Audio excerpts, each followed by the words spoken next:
আমার শাশুড়ি মা আর আমার মধ্যে কি হয়েছে যে শাশুড়ি মাকে নিজের মায়ের থেকেও বেশি ভালোবাসলাম সেই শাশুড়ি মা এখন আমাকে আর পছন্দ করে না। তোমার শাশুড়ি মা আর তোমার মধ্যে কিছুই হয়নি। প্রবলেমটা যেটা হয়েছে ভাই, এদের ইউটিউব চ্যানেলে ভিউজ ডাউন হয়ে গেছে, সেই জন্য রিচটা ফিরিয়ে আনার জন্য শাশুড়ি মাকে বলির পাঁঠা বানিয়ে ন্যাকা কান্না কেঁদে ভিডিও বানাচ্ছে। क्या रे भिकमंगिया? আর ভাই কাজও করেছে, ন্যাকা কেঁদে ভাই 9.6 মিলিয়ন ভিউজ। যে শাশুড়ি মাকে নিজের মায়ের থেকেও বেশি ভালোবাসলাম সেই শাশুড়ি মা এখন আমাকে আর পছন্দ করে না। আহারে আমাদের নেকু টিয়া মামনির কি কষ্ট ভাই, এই কষ্ট চোখে দেখা যায় না। নিজের মায়ের থেকেও বেশি যেই শাশুড়ি মাকে ভালোবাসতো সেই শাশুড়ি মাই আলাদা করে দিয়েছে। अच्छा আরে শাশুড়ি মা এত বড় একটা মহৎ কাজ করেছো, থ্যাংক ইউ আমার তরফ থেকে 1 প্লেট বিরিয়ানি। अरे कहना क्या चाहते हो? এখন আমাকে আর পছন্দ করে না, একসাথে খেতেও চায় না, আমাদের রান্না বান্নাও আলাদা করে দিয়েছে। আর আলাদা করবে নাই কেন ভাই, যেই বৌমা প্র্যাঙ্ক করতে গিয়ে তার শাশুড়িমার মুখে এক ভর্তি ময়দা ঠুসে দেয় সেই শাশুড়িমা তাকে আলাদা করবে না তো ধূপধুনো দিয়ে পুজো করবে? খুব ভালো মতো মেকআপ করে দিয়েছি মা, এবার তাকাও দেখো। ল্যাওড়া ওই শাশুড়িমার জায়গায় যদি আমি থাকতাম না একদম ঘর থেকেই বার করে দিতাম। তোমার ভাগ্য ভালো তো তোমাকে আলাদা করে দিয়েছে। আর একটা কথা কি জানো তো, অনেকে বলছো প্র্যাঙ্ক করছি, প্র্যাঙ্ক যদি এটা হতো না আমার দিকে বেশি খুশি কেউ হতো না। আর এদের প্রত্যেকটা ভিডিওর একটা কমন জিনিস তোমরা দেখতেই পাবে, সেটা হলো ব্যাকগ্রাউন্ডে বাঁশির মিউজিক। ল্যাওড়া এই বাঁশির মিউজিকটা না দিলে এরা ভাই দুঃখ প্রকাশ হয় না, তো ভিডিওর ভাই ঠিকঠাক ভিউজ হয় না। ठीक बोलेছো। তো গাইস আমার শ্বশুর শাশুড়ি মা আমাকে আলাদা করে দিয়েছে। এক সেকেন্ড, আমার তো শ্বশুর শাশুড়ি মাই নেই, আমার মা বাবা আমাকে আলাদা করে দিয়েছে, তাই আমাকে একা একা ভিডিও বানাতে হচ্ছে। তোমরা প্লিজ সাবস্ক্রাইব করে দাও গাইস। আর অনেকে বলছো এটা নাকি প্র্যাঙ্ক করছি, আর এটা যদি প্র্যাঙ্ক হতো তাহলে সব থেকে আমি খুশি হতাম। তোমরা কেউ খারাপ কমেন্ট করো না গাইস, প্লিজ সাবস্ক্রাইব করে দাও। সাজানোর সংসারটা আজ ভেঙে গেল। আমার শাশুড়ি মা ঠিক করেছে আমাদের সাথে নাকি একসাথে আর খাবে না। আমাদের গাইস শাশুড়ি মা আলাদা করে দিয়েছে, অথচ ছাদে গিয়ে মাছ ভাজা খেতে ভোলেনি ভাই। লোকজন দুঃখে কষ্টে থাকলে খাওয়া দাওয়া ঘুম সব ভুলে যায়, কিন্তু আমাদের টিয়া মামনি বিলাই, আগে খাবো তারপর কান্না করব। তাছাড়া ওর শাশুড়ি মা যদি আলাদাই করে দেয় তাহলে টিয়া মামনি আর তার হাজবেন্ড এরা তো দুজন লোক, তাহলে এতগুলো মাছ ভাজা কিসের জন্য? হ্যাঁ নাটক করো তুমি, নাটক। অডিয়েন্সের কাছে সিম্প্যাথি চাইছো কেঁদে কেঁদে। প্লিজ আমাকে ক্ষমা করে দাও। আমি কখনো ভাবিনি আমাকে আলাদা সংসার পাততে হবে, আলাদা খেয়ে তো বাঁচতে হবে, কিন্তু জানি না আমার কেন এত কষ্ট। আমাদের টিয়া মামনির এতটাই কষ্ট যে নাইটি দিয়ে চোখের জল মুছতে ভোলেনি। আর তাছাড়া ছাদে কে রান্না করে ভাই? লোকজন তো বাড়ির উঠানে রান্না করে, এই প্রথম দেখলাম ভাই ছাদেও রান্না করে। সবসময় ভেবেছিলাম আমার শ্বশুর শাশুড়ির সাথে মিলেমিশে থাক, তারা যখন আমাকে চায় না আমি তাদের কতই আর জোর করব বলো, তাই আমি নিজের মতো রান্না বান্না করছি। হ্যাঁ একদম, নিজের রান্নাটা নিজেই করে নাও। তাছাড়া তোমার শ্বশুর শাশুড়ি যখন তোমাকে চায় না তাই তাদেরকে আর জোর করে লাভ নেই, তুমি বরং ইনস্টাগ্রামে গিয়ে হাজবেন্ডের সঙ্গে রিলস বানাও। অনুনু কাঁদিস না, চুপ চুপ বেলুন কিনে দেব। নুনুর মাসি সামনে রিলস বানাচ্ছে আর নুনুর মালিক পিছনে নাচছে। চাপড়ি চোদা শালা, হাট শালা, এটা ওর হাজবেন্ড নাকি বইয়ের পোশাক কুত্তা ভাই? দেখো মেয়েরা একটু ইনস্টাগ্রামে গিয়ে ন্যাকাপোনা করে রিলস বানায়, নাচানাচি করে, ঠিক আছে মেনে নিলাম, তা বলে ওর হাজবেন্ডও ভাই পিছনে গিয়ে নাচবে? আমি শিওর মালটা হোমো আছে। আরে দাদা এক কাজ করো না, তুমিও তোমার বইয়ের মতো শাড়ি শাঁকা সিঁদুর পলা পরে ইনস্টাগ্রামে রিলস বানাও, ওটাতেই তোমাকে ভালো মানাবে।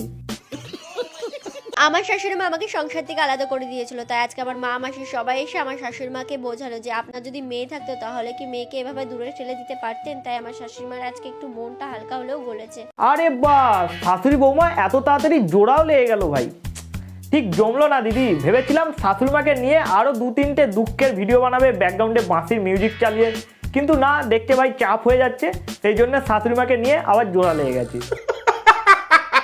টিয়ার মা আর মাসি মিলে ওর শাশুড়ি মার পুরো ভাই ব্রেন ওয়াশ করেছে ভাই। বলেছে তোমার যদি এরকম একটা মেয়ে থাকতো তাহলে কি তুমি দূরে সরিয়ে দিতে? যদি মেয়ে থাকতো তাহলে কি মেয়েকে এভাবে দূরে ঠেলে দিতে পারতেন, তাই আমার শাশুড়ি মার আজকে একটু মনটা হালকা হলেও গলেছে। ভাই এই কথাটাই পুরো শাশুড়ি মা পুরো হার্ট হয়েছে ভাই, ঠিক আছে। তারপর নেকু টিয়া মামনিকে পুরো অ্যাকসেপ্ট করে নিয়েছে। ভাই বিশ্বাস করো, আমার এক্সের যদি আমি এইভাবে ব্রেন ওয়াশ করাতে পারতাম না তাহলে আজকে আমার 10-15টা গার্লফ্রেন্ড থাকতো। আমার বর হসপিটালে ভর্তি আর এইদিকে আমি টাকার লোভে নেচে নেচে ভিডিও করছি। আরে দিদি এত সত্যি কথা বলো না, পাপ লেগে যাবে পাপ। সত্যিই তো তোমরা টাকার জন্য নেচে নেচে ভিডিও করো। বাংলা মাল ছেড়ে হাতে শরবত নিয়ে আসি।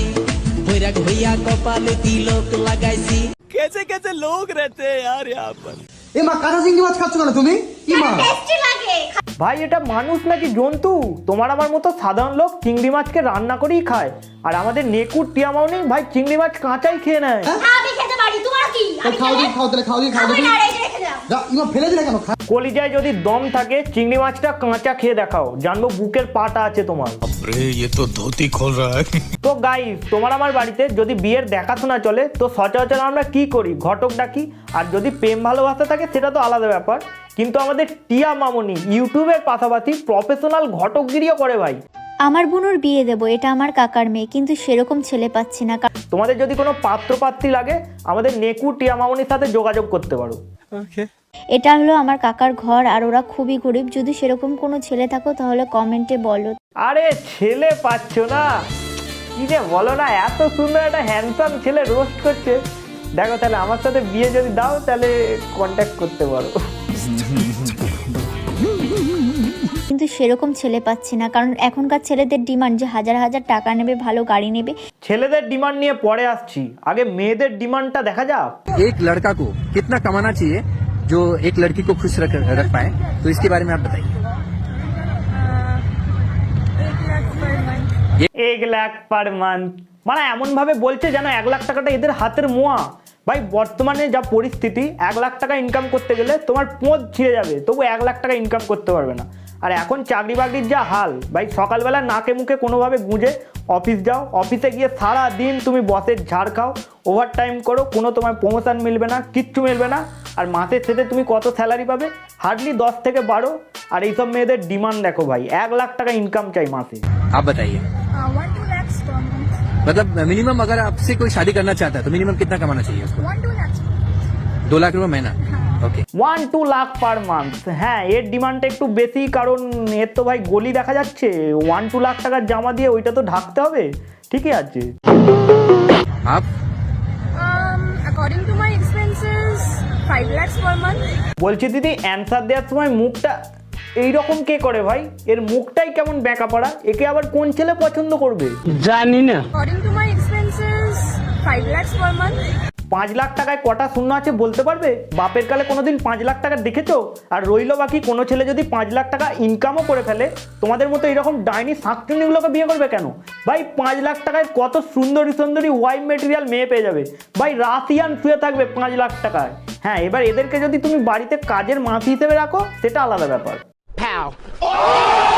তোমাদের রেট তো শুনলাম, এবার আমার রেটটা একটু শুনে নাও। এইটা হচ্ছে তোমার 1K দেবো, এইটা 1-2 লাখ বলেছি, 1.2K দেবো, ঠিক আছে? তার বেশি দিতে পারবো না। আর এরটা তো ভাই খিদে বেশি আছে, তো 5K দেবো। দেখো যদি রাজি থাকো তাহলে। শোভাবাজারের পতিতলায় দাঁড়ালে 150 টাকার বেশি দাম উঠবে না। আর এদের এত বড় বড় কথা ভাই, আমি অনেক এরকম মেয়ে দেখেছি যারা বলে তোমার লাখ টাকা ইনকাম চাই না, মিনিমাম একটা ইনকাম হলেই হবে। আর যদি টাকার টান পড়ে ভাই, মেয়েটাও কোনো একটা জব করে নেবে ভাই, ইকুয়ালিটি মেনটেন হয়ে যাবে। তাদের কাছে ভালোবাসাটাই ম্যাটার করে, ঠিক আছে? আর এইসব ডাইনিগুলোকে বিয়ে করলে ভাই, তুমি যতদিন বিয়ে করে সংসার করবে এর সাথে, তোমার সব কিছু তো শুষে খাবেই। তারপর তুমি যদি ধিৎকারে ভাই একে ডিভোর্সও দিয়ে দাও, ডিভোর্সের নামে অ্যালিমনিতে এমন টাকা চার্জ করবে, তোমার সব সম্পত্তি পুরো গাদার গাঁড়ে নিয়ে চলে যাবে। এত যখন গরিব, বিয়েতে যখন কিছুই দিতে পারবে না, তখন বিয়ে দেওয়ার কি দরকার? অনেকে এরকম কথা বলছে। আমি তো সবাইকে জোর করে বলছি না যে বিয়ে করো, যারা বিয়ে করতে রাজি তারাই শুধু কমেন্ট করো। তোমরা হয়তো ভাবছো যে টিয়া মাউনি সত্যি তার কাকার মেয়ের বিয়ে দেবে, তার জন্য ছেলে খুঁজছে। বাল ভাই বাল, ঠিক আছে? সবই ভিউজ কামানোর ধান্দা। 12 মিলিয়ন ভিউজ, 16,000 কমেন্ট, তার মানে বুঝতে পারছো এখনকার ছেলেরা কতটা বিয়ে পাগল। ऐसा मत करो मेरी जान। ভাই এইরকম ভাবে ভিডিও দিয়ে যদি বলে যে আমার কাকার মেয়ে বিয়ে দেবো, এইভাবে কোনোদিন ছেলে সিলেক্ট করা যায় না ভাই। 12,000 জন কমেন্ট করেছে, সেখানে ভাই হাজার থার্কি ছেলেপুলে কমেন্ট করেছে বিয়ে করব বিয়ে করব, তাহলে কি তাদের সঙ্গে তুমি বিয়ে দেবে? क्या रे भिकमंगिया। আর যদি আমি একটা ভিডিও বানিয়ে বলি যে আমি লাখ টাকা ইনকাম করি, আমার এই বাড়ি গাড়ি আছে, আমাকে কেউ বিয়ে করবে, আমি যদি এরকম একটা ভিডিও বানাই, ভাই কমেন্টের বন্যা বয়ে যাবে, সুন্দরী মেয়েরা কমেন্টে পুরো ভরিয়ে দেবে। তা বলে কি আমি তাদেরকে বিয়ে করব? আমার গার্লফ্রেন্ড আছে ভাই, কি ভাবছো? Would like to take notes while I take totes of the marijuana smoke. ভাই এই টিয়া মামনির সমস্ত কীর্তিকলাপগুলো নিয়ে যদি আমি ধরে ধরে রোস্ট করি তাহলে আধ ঘন্টার বেশি ভিডিওটা হয়ে যাবে। তো এই ভিডিওটাকে বেশি আর বড় করতে চাইছি না। একে নিয়ে কোনো একদিন ভাই সেকেন্ড পার্টে খেলা হবে, সেকেন্ড পার্ট তো অবশ্যই আসবে। তার আগে তোমরা ভাই চ্যানেলটাকে সাবস্ক্রাইব করো। মানে কি করছো ভাই, 5000 সাবস্ক্রাইব করো। তোমাদের ভাইকে ভাই এত সুন্দর দেখতে ভাই, এত সোয়াগ আছে তোমাদের ভাই, সাবস্ক্রাইব মারো ভাই, ঠিক আছে? আর ভিডিওর কোন পার্টটা ভালো লাগলো সেটা আমাকে কমেন্ট বক্সে জানাতে ভুলবে না, ঠিক আছে? আর নেক্সট ভিডিও তো খুব তাড়াতাড়ি আসছে। আর যদি আমাকে কারোর পছন্দ হয়, ঠিক আছে, তাহলে কমেন্ট টমেন্ট করো। চলো মারা, আজকের মতো বাই।